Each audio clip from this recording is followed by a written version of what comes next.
So good morning, everybody. This is the first panel. So panelists, we have the burden of setting the tone for the day quite well for our future, for our subsequent panels. If you look at the topic today, navigating the future of talent management, strategies for success in 2030s. Of course, we'll discuss the strategies, but if you look at the talent pool that the HR professionals will be looking at, I want to understand from you first the characteristics. Of course, Dr. Asit was talking about that you will be dealing with Gen Zs, right? Now this generation is restless, highly aspirational. He talked about quick switching between jobs. Of course, he talked about retention. We'll get into that debate as well. But when we are talking about 2030s, what are the characteristics of this talent pool that you're looking at that would make up for this talent pool of 2030s? Prashant, if you would like to start. Thank you. Let me start with the first thing that comes to my mind is I started my career about 25 years ago.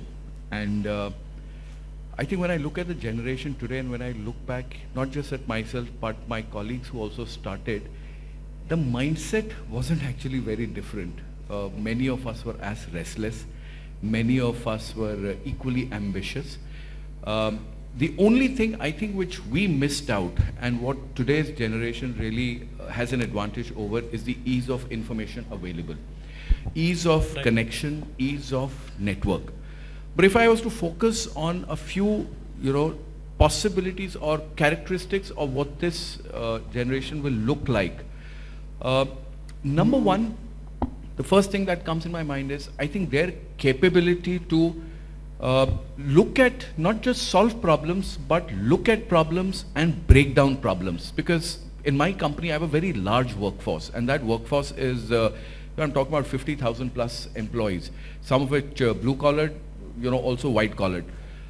Their ability to focus on breaking down a problem and addressing each part of the problem rather than jumping to conclusions. And I think that's a mindset we will have to deal with as we look into the future, because that's something we want to enable more and more.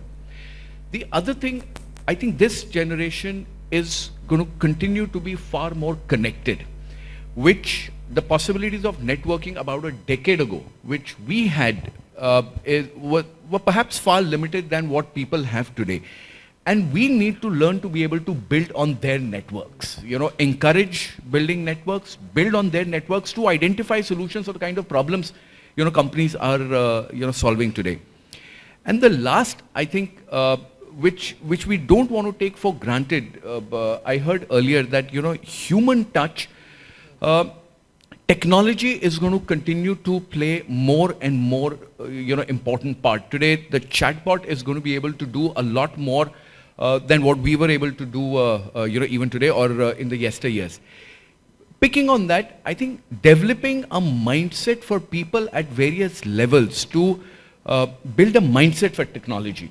Today, I think technology is changing at such a rapid pace that every one of us, at least I speak for myself, I'm still playing a catch-up game. In terms of where the world is moving and things that I can use. When I say catch up, not just aware of technology, but how am I bringing it to my workplace? So that mindset is something for organizations we will have to really build as we look into the future. Right. Thank you, Prashant. Bhavna, your thoughts on this?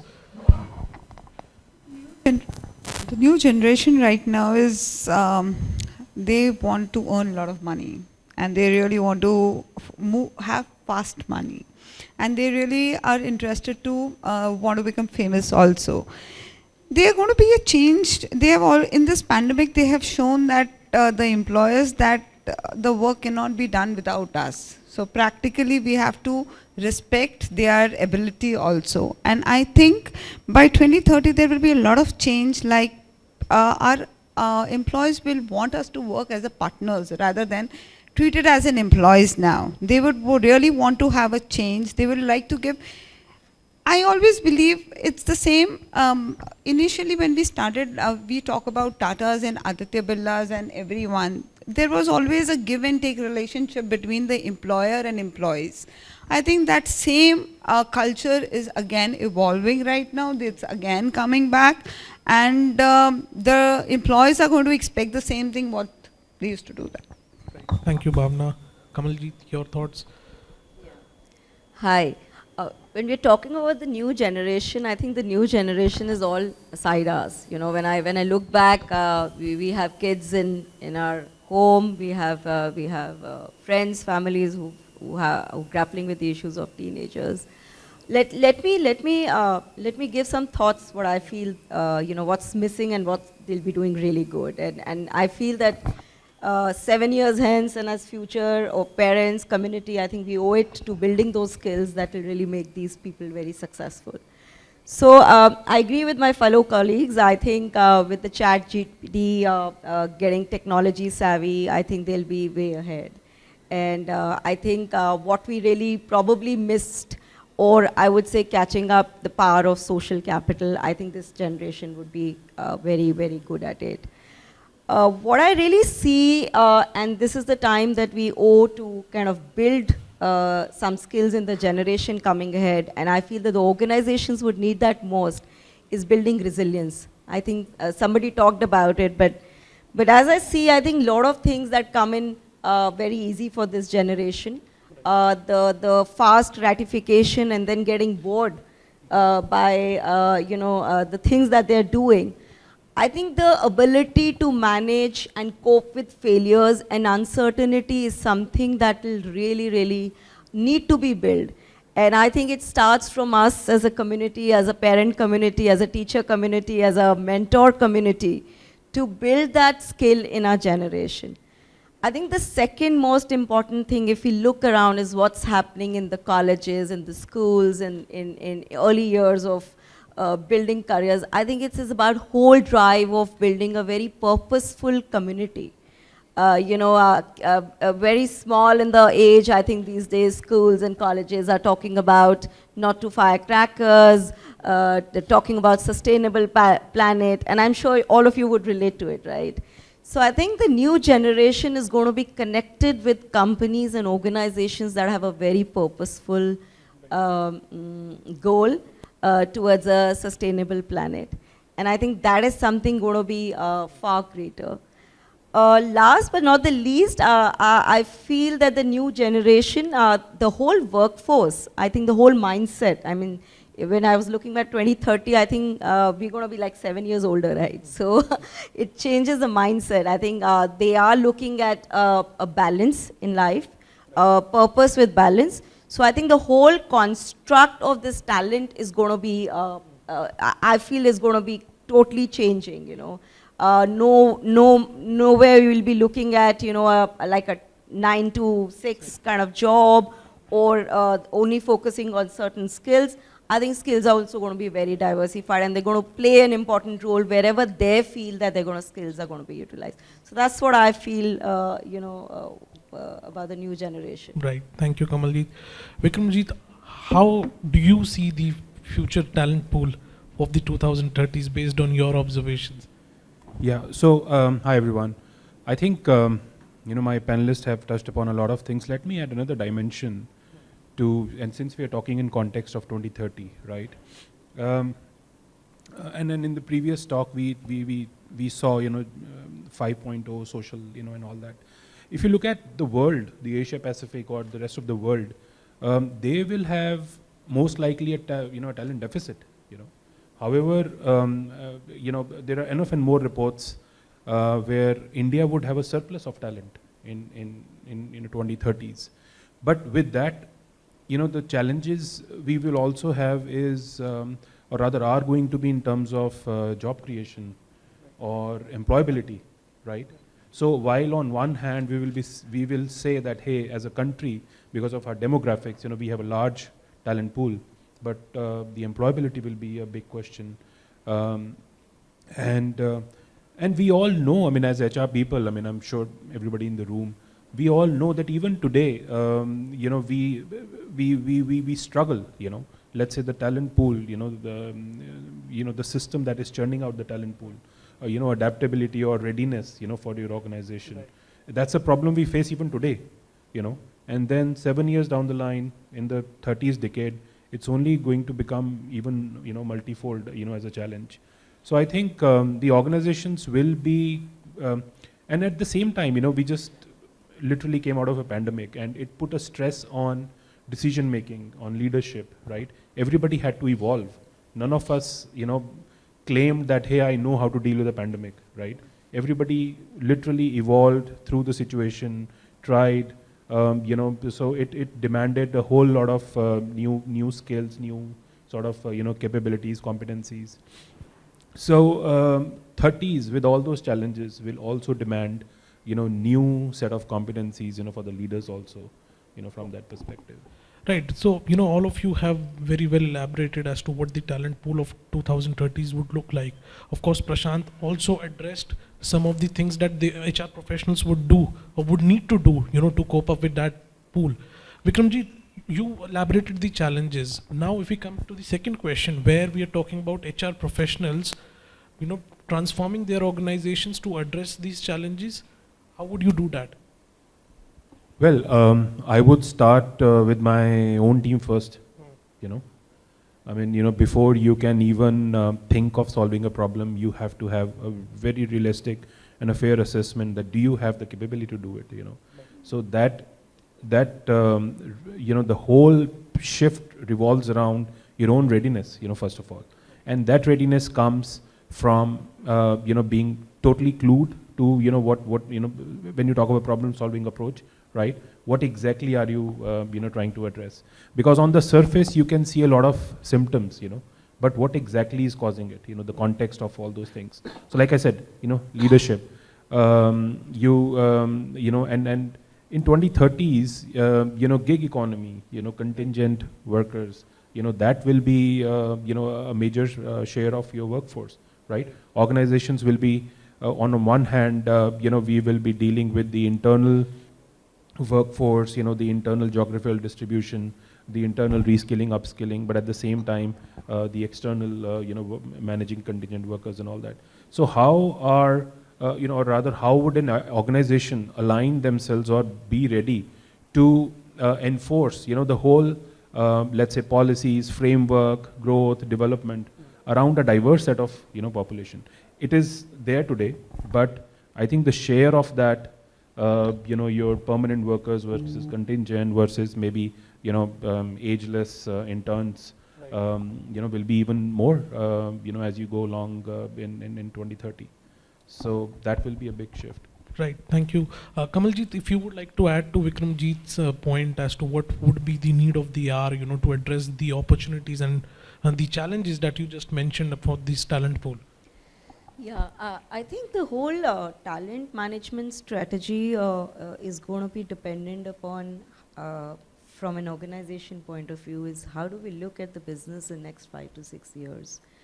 And at the helm, I would put culture as a very, very key foundation. Somebody talked about, in the presentation about building an ethical workforce. Right. I think the whole cultural enablement is going to be the key that will actually drive this philosophy.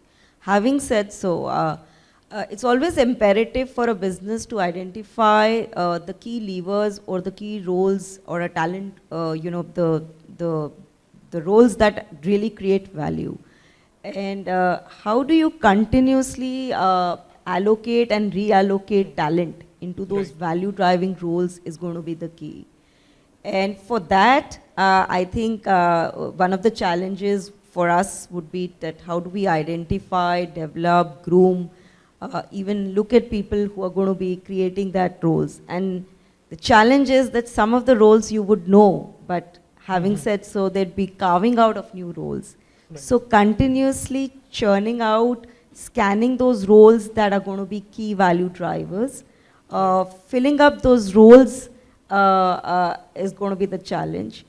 And to meet that challenge, and we all know what's happening in the talent market, skills are going to be fungible, there's a lot of talent mobility. I think having a talent marketplace in the organization, right, where you allocate, reallocate, build skills, right, I think is going to be the key.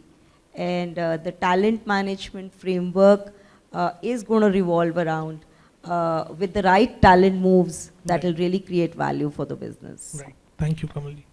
Bhavna, your thoughts on this? So I believe that the culture of the company, as she said, is very, very important one, and ethics are equally important. But at the same time, employee motivation and employee engagement will play a very important role in this. Motivation happens with diversifications of different roles also for the people. So with the talent what we have, I think the talent needs to have a way forward also which attracts the people to stay in the company. That is very important to be known. And the best way to work over there, and he's comfortable and secured. Today flexibility is also very important part of any organization, because we all know with the amount of growth what we are having and with the limited talent pool, the best. Whatever money you need, you will get it.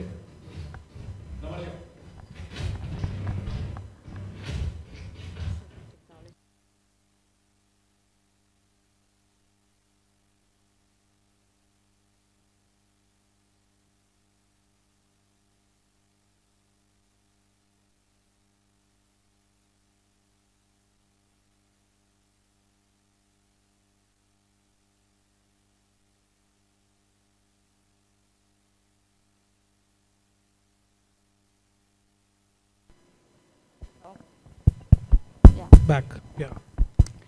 I'm just off the thing. Now you can take the question. Prashant, I want to understand, she was talking about flexibility. Vikramji talked about the gig economy. And given how, the Indian economy is transforming, Dr. Asit was also talking about it. Of course, gig economy I mentioned. Then, of course, last year, the whole debate around moonlighting, flexible working. How do you see the need of agile talent management, to address these challenges and, have that blended workforce when we're looking at 2030s? Let me, before just coming to the blended workforce, just carry on from what the rest of the panelists have said. Yeah. And a couple of important points.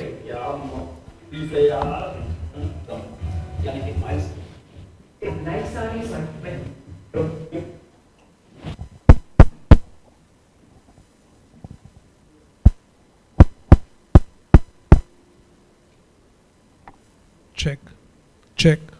Yeah. All right. So just building on what the panelists said, I think some few things that organizations which have started doing and will need to do at a rapid pace. First, I'm sure everybody in the audience will agree with me that whatever we've become today, a large part of us was because each of us somewhere had a really good mentor,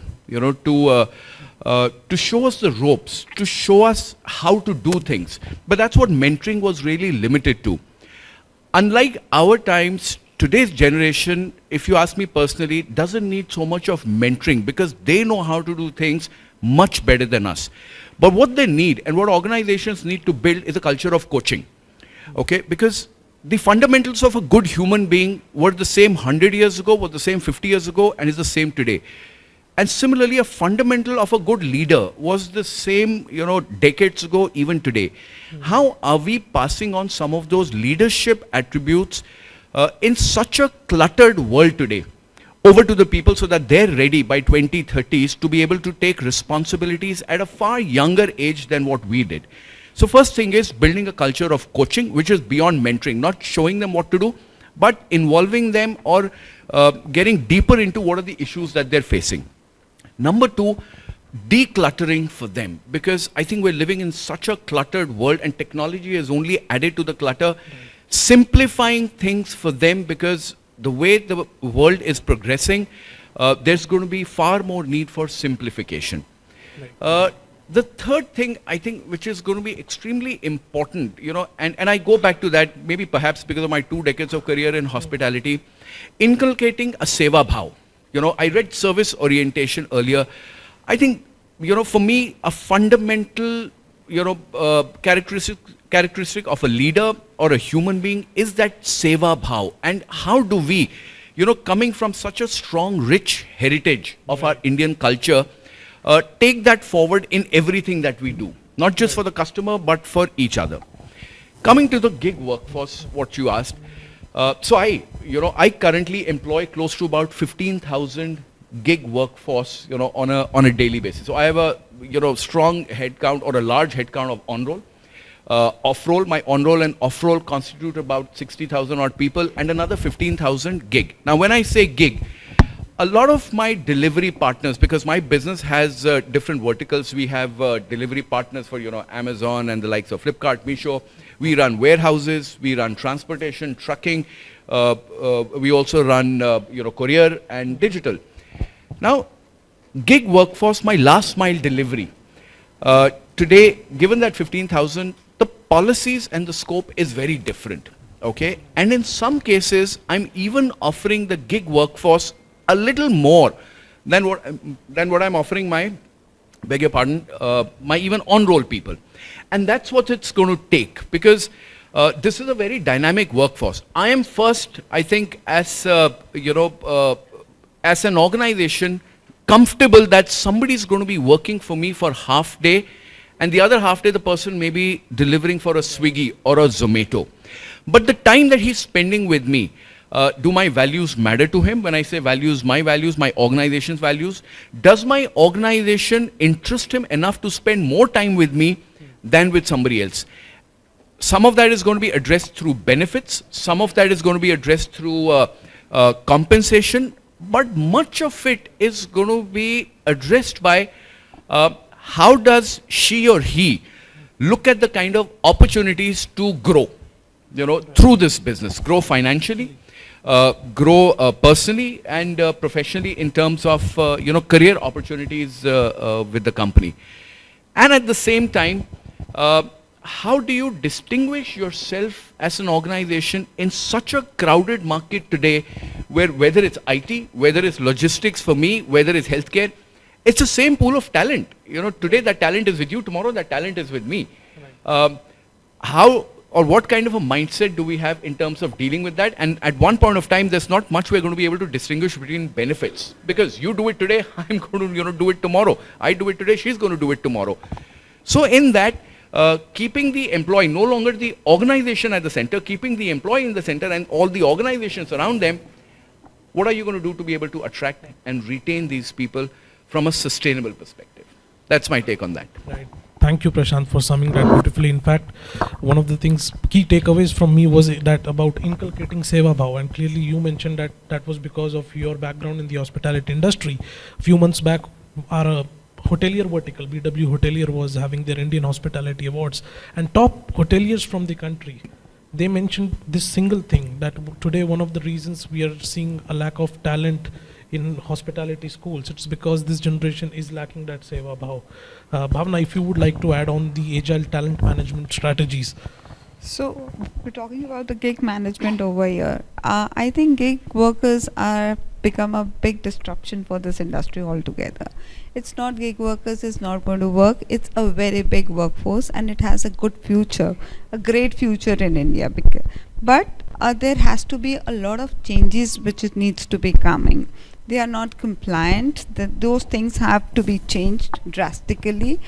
And the gig workers, there is one problem with this whole workforce is that the scalability and the train. Tomorrow when the world is going to get into AI and a lot of jobs are going to cut down. So how do we scale these people to the next level? Because these people are not getting that potential and they do not get, right now they think short term. Okay, if I earn this much in 2 days, I'm good enough to have a temporary arrangement. But tomorrow, the future, which is we are talking about 2030, when the job things are going to be changed drastically, those people need to be trained in a different setup only. The requirements of the job will be very different. So that we need to take care about it. And yes, government is practically working on this gig workforce also. And a lot of schemes are coming up on this also. I'll just add, to the gig. I think one piece. I think the panel didn't discuss, and I just saw my fellow colleague, Sonika. Hi, Sonika. I think this whole diverse workforce is going to play a. Sorry. I think this whole diverse workforce is going to play a very important role, and for us, diversity just doesn't mean gender diversity. It means sectoral. It means all kind of diverse backgrounds. And I think our new Gen Z and our talent management strategy is really going to based on having a very diverse workforce, and wherever is the best workforce sitting, whether it's here in India or global, or whatever caste origin. I think that's going to be in another helm of, I think most of our talent management strategies here. It's a larger pool which we can't ignore. And how do we inculcate that through the culture of the organization, I think is going to be the key. Right. Vikramjeet, your thoughts on this? So we've run out of alphabets, I mean, after Gen Z, what's going to be there, right? I know, but then something else will come, right? I mean, things evolve. When you talk of, let's say, I'm going to touch upon leadership because, that's going to be a key differentiator. There was top-down approach, then, sometime later, it came to situational leadership, servant leadership, right? So, and I'm going back to the context, which is 30s, there are going to be leadership styles which perhaps are yet to be invented, because when it is upon us, it will require a whole new dimension of looking at it. I mean, CEOs today have to be bold. The vision has to be bold. So for that matter, the board has to enable the CEO or position the CEO to have that bold vision. So I think everything is interconnected. So as HR people, we do not just have to look at from the workforce point of view. I mean, when we say workforce, even the CEO is part of the that workforce chain, the entire chain. So I think a lot of shifts have to happen. The role of the board has to enhance. The CEO's role has to become more bold, more risk taking, more. And then when we talk of Gen Z, I mean whatever terminology we may use, the divide will shrink. So there will not be too many, the hierarchy, the levels, it will become flat. Even if there are grades, but the work culture will become flat. The best idea will win. No matter where it is coming from. And I think the onus is not from the workforce to grab that. Of course, their demands. I mean, organizations are compelled to create interventions around people because they want instant gratification. They want to work in an environment where they have their own time. They can choose their place for work, hybrid or totally remote. Companies are forced to create frameworks, around them. So, but then, for gig, of course, there has to be legal framework also, which has to enable it, right? I mean, as of today, you're employee of one organization, you can't take up another employment. The contracts are restrictive, right? So I think the whole ecosystem, will have to enable. There is no choice in the matter. The whole ecosystem will have to enable, the gig work economy in 30s. So we have 5 minutes left, and I want to, since I incorporate one of the questions that are trending on the social media or based on my observation. Now, one of the debates that almost every month that I see on my LinkedIn feed is the debate about switching jobs quickly or staying at an organization for a long time. जैसे influencers हैं, उनकी एक debate चलती रहती है whether to rent a home or buy a home. यहाँ job वाले जो लिंक्डइन पे इनकी ये डिबेट चलती रहती है. So as HR professionals, obviously I know where you would stand. कि आप चाहेंगे कि they retain, you are able to retain your employees.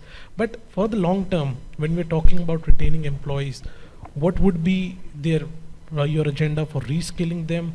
Some lifelong programs for helping them retain, and your general view on this debate very quickly. Prashant, you could start. For me, I think everything starts with first the person herself or himself, and let me use the entrepreneurial mindset and not in its literally term. For me, I think with each of these talent, it's important to infuse in them the ability to look at themselves like a brand or treat their own self, their own body as an organization and tell them you're the CEO of the organization. We're living in a do-it-yourself time, do-it-yourself culture. No longer am I willing to chase people for their development because, this program for you, you must do this will help you one day. I think our job as leaders is to put a platform, have the right opportunities, have the right programs in place. Help build a mindset that your growth is in your hands, your development is your responsibility. I can only drive, I can only push you. Number one. Number two, I think it's extremely important looking at the future, and the journey started, of course, some time back, but looking at more and more cross-functional approaches. Right. Today, when I'm hiring somebody, it's very different from what I'm looking at when I was hiring somebody 5 years ago, 10 years ago. 5 years ago, 10 years ago, I was looking at, is the person capable of moving to the next 1 or 2 levels? Today, I look at, is the person capable of not just working in HR, but also in marketing, also in sales, technology, it plays an important factor. Third, I think still one would not compromise with, no matter how times change, are certain human values. Those values, one, as an organization, what do we stand for? And how am I able to connect those values to the individual purpose of that person? Many people struggle to even identify their own purpose. If we can help them identify their purpose and link it to the organization goals and values, I think 90% of the job is done. Right. Thank you, Prashant. Bhavna, your quick thoughts on this. We need to understand. It's working. So we need to understand why people want to change the job. If they are getting a job security, the job, I think they're getting job security, they are getting growth, they are comfortable with their packages, they are comfortable with the culture, and they are getting learning experience, plus they are getting the credibility in the company. I am sure if the company, if our team is happy with all those things and continuously are promoted and been motivated with these things, the people will not leave. And the retention of any company of manpower is very important, because it's a simple cost. It is a cost which no company wants to bear extra. Attrition only makes things worse, and people coming in with the new talent. I always believe that there should be a 10% of attrition. The new blood is always important, but the mature people in the organization carries the values of your company further. So that is my take. Kamaljeet, your quick thoughts on that. Yeah, first of all, I have a very strong thought of saying that in this war of talent, I think retention is the new recruitment. So I definitely believe the value of having employees who grow with the company, and some of us are examples in the company. Now I totally agree with Prashant, and I think we've actually launched some initiatives which actually says about own your development. You know, our role as a management is to provide a platform for employees to kind of grow, but we can't really put their or hold their hands to kind of grow. So I think employees who've got the drive, passion, and the right values, I think that's very important. I mentioned about having an ethical workforce. Right. Definitely are the pillars, and we owe it to them to make sure that we have internal growth. That's number one. Now to retain those employees, I think that's a challenge, and I agree with Prashant. I think gone are those days when you're looking at just vertical growth. I think we are looking at talent fungibility. I talked about, and I can quickly share a practice. I talked about key value driving roles. We have something called, which we practice like a talent to value matrix, where we kind of continuously look at our A people, right, and churn them into multiple roles. And we look at a potential, we look if the person's 50-60% there, we throw that person in that role, and it's our role to ensure that we enable that environment. So a firm belief that we have to retain our best people, and of course attract talent where capabilities or the new skills are not there. So. Right. Retention is the new recruitment. Certainly for our journalist who's covering this session, I think he's got a good headline. Well, in spirit of time, can I just say all of the above? Yeah. But I wish there was a silver bullet to fix this. I mean, one size doesn't fit all. Personally, I don't see it as a negative when an employer or an associate put their interest first, or put their interest, ahead of the organization. I mean, gone are the days when, classic, there's a joke, right? In an interview, the interviewer is asking the candidate, will you, stay with us for 3 years? And the candidate asks, will you keep me for 3 years? So it's actually a two-way street. I mean, an organization is a commercial, a body, an entity, which has to put their interest of their stakeholders, of their, the whole ecosystem, their board, they have to provide value, to their shareholders. Similarly, I mean, the employees, the associates also have to put their interest, there could be various interests, of course, family, money, whatever, position, place near to your house, whatever, you want a hybrid, but, the organization is making. So I think it is up to the organization to see that, which industry they are in, which life cycle the organization is in, and then if retention is an issue, then what's causing it? You have to actually look at various things. I mean, I can't pinpoint one, but I think it is a pain to lose your talent because the replacement, of course, everybody knows it's a you lose 6 to 8 months, and if it's a senior position, even more, right? But I also agree. I mean, healthy attrition is also wanted. So I really cannot pinpoint what to do, but it all depends on which industry, which sector, where you are facing the attrition. Yeah. Well, thank you so much, panelists, for your time this afternoon, this morning, and for setting the tone very beautifully for the subsequent panels. Thank you so much, ladies and gentlemen. Can we please have a big round of applause?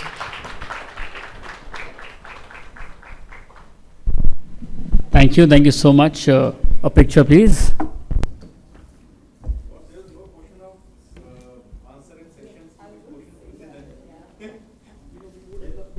But the times is up. But sir, I think now that you've asked, would you want to ask one?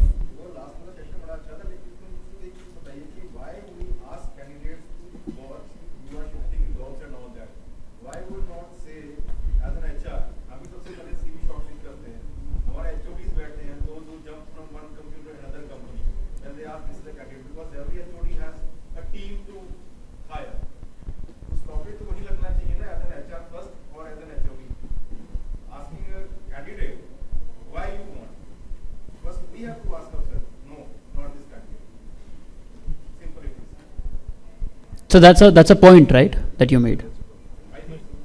No, absolutely, of course. Thank you so much. From your experience, all that counts.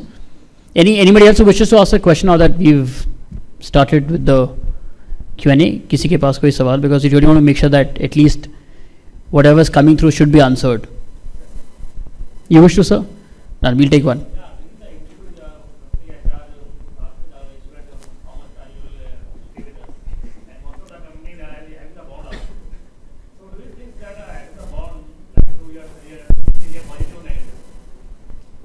Who would like to? I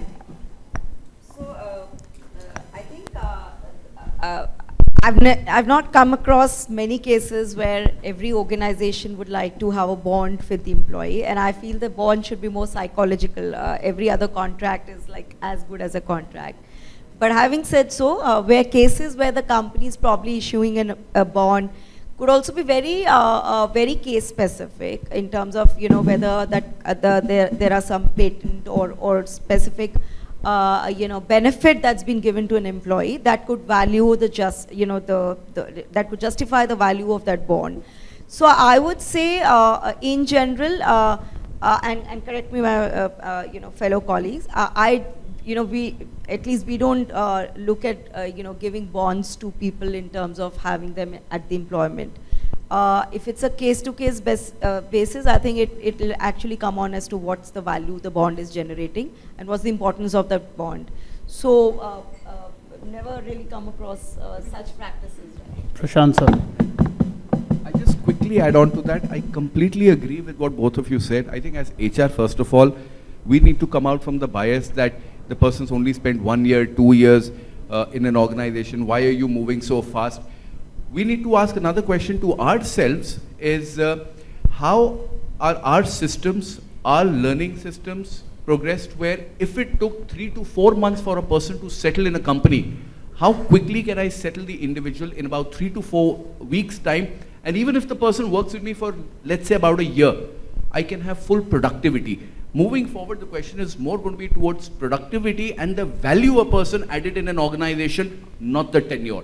So if some people are able to do what it takes others to do in 3 years, well, period. Either we are willing to provide them faster growth and keep them, or then we're just happy to shake their hand and say, sorry, I have nothing for you.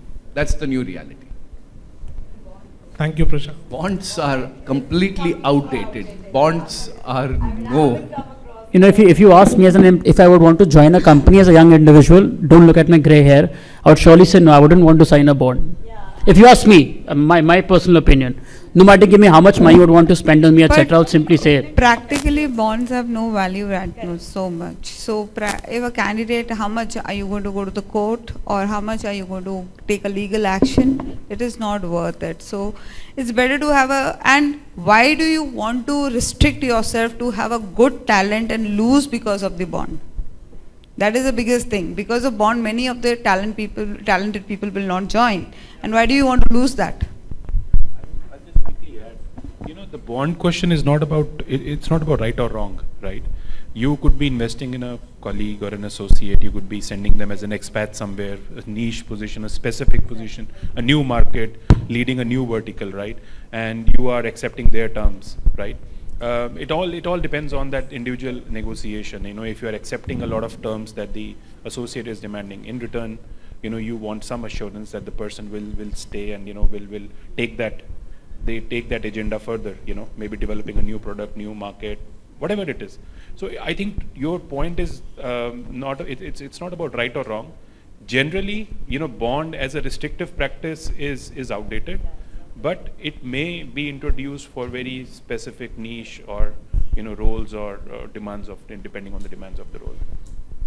okay, thank you.